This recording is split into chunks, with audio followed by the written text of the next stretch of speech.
बोले भगवान श्याम सुंदर की जय हो।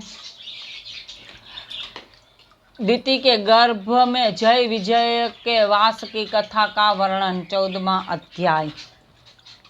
श्री सुखदेव जी बोले, हे परीक्षित, इतनी कथा सुनकर विदुर जी ने मैत्रेय ऋषि से पूछा कि हे ऋषि श्रेष्ठ, हिरण्याक्ष और हिरण्यकश्यप नाम के दैत्यों को मारने के लिए श्री परब्रह्म प्रभु ने स्वयं अवतार क्यों धारण किया, सो सब हाल सुनाने की कृपा करे। यह सुनकर मैत्रेय जी बोले, हे विदुर जी, हिरण्याक्ष और हिरण्यकश्यप नाम के दैत्य वैकुंठ के द्वारपाल जय विजय अवतार थे, अतः उन्हें नारायण जी के अतिरिक्त अन्य कोई भी नहीं मार सकता था। ब्रह्मा जी के पुत्र कश्यप की 2 पत्नी थी, एक का नाम दिति और दूसरी का नाम अदिति था। अदिति के पुत्र देवता तथा दिति के पुत्र दैत्य हुए। जिस समय देवता इंद्रासन का उपभोग कर रहे थे, उस समय दिति ने अपने पुत्रों को राजगद्दी प्राप्त की कामना से कश्यप जी की अधिक सेवा करना प्रारंभ कर दिया। वह यह चाहती थी कि कश्यप जी प्रसन्न होकर उसे कोई ऐसा बालक पुत्र दे जो देवताओं के राज्य छीनकर स्वयं इंद्रासन का स्वामी बने। अतः एक दिन दिति अपने पति को प्रसन्न देखकर उससे बोली, हे प्राणेश्वर, मेरी अभिलाषा है कि मेरे गर्भ से ऐसे शूरवीर पुत्र पैदा हो जो युद्ध में अदिति के पुत्रों को परास्त करके इंद्रासन प्राप्त करे। हे विदुर जी, देवतागण धर्मात्मा और ज्ञानवान थे, अतः कश्यप जी हृदय से उनकी पराजय नहीं चाहते थे, परंतु दिति की सेवा से प्रसन्न होने के कारण उन्होंने उनका मनोरथ पूर्ण होने का वरदान दे दिया। तत्पश्चात एक दिन जब दिति ऋतु स्नान से शुद्ध हुई, तब वह संध्या के समय भोग करने की इच्छा से अपने पति कश्यप जी के पास पहुंची इस प्रकार कहने लगी, हे देव, मेरी सौत अदिति के पुत्र जो स्वयं इंद्रासन का सुख भोग रहे हैं, मेरे हृदय में दुख पहुंचाते रहते हैं।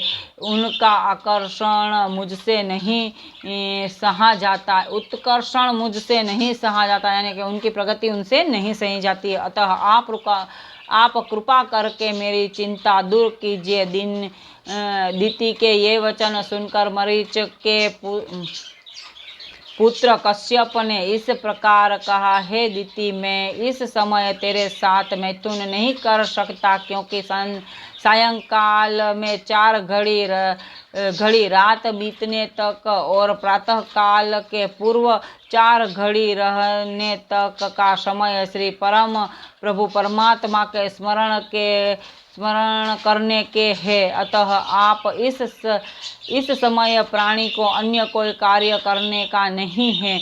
इस समय श्री शिव पार्वती वृषभ पर सवार होकर जगत में सर्वत्र भ्रमण करते हैं, इसलिए इन समयों में मनुष्य को परमात्मा के भजन तथा ध्यान के अतिरिक्त अन्य कोई कार्य नहीं करना चाहिए। हे दिति, इसलिए तुम 4 घड़ी तक शांति ग्रहण कर, जिससे यह श्री नारायण जी के भजन का समय व्यतीत हो जाए। इसके पश्चात मैं तेरी इच्छा पूर्ण कर दूंगा। कामदेव के मद में मदमताती दिति कश्यप जी के समझाने पर भी नहीं मानी और वह लज्जा को त्याग कश्यप जी के वस्त्र पकड़कर हठ पकड़ ली। तब कश्यप जी ने विवश होकर के उसकी इच्छा पूरी की।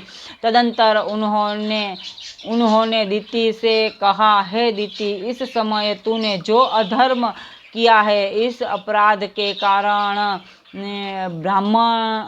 ब्राह्मण ऋषि मुनि एवं समस्त प्राणियों को कष्ट देने वाले 2 पुत्र तेरे गर्भ से जन्म लेंगे। उन्हें कोई भी देवता, दैत्य तथा मनुष्य युद्ध में नहीं जीत सकेगा तथा श्री नारायण जी स्वयं अवतार धारण करके उनका संहार करेंगे।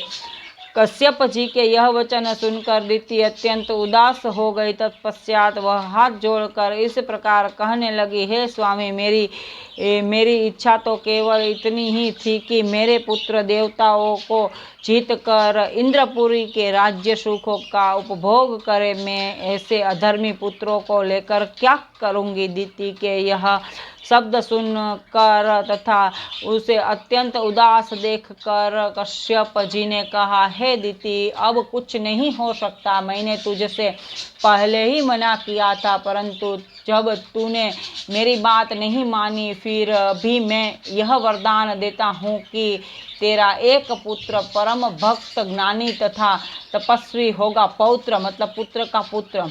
उसके नाम का स्मरण करके संसारिक जीव भवसागर से पार उतर जाएंगे। सभी देवता, दैत्य आदि उसके गुण गाएंगे। श्री नारायण जी उसकी प्रशंसा इंद्र की सभा में करेंगे तथा स्वयं श्री नारायण जी अवतार धारण कर उसकी रक्षा करेंगे। कश्यप जी के यह वचन सुनकर अदिति के हृदय में संतोष प्राप्त हुआ। बोले भगवान श्याम सुंदर की जय हो।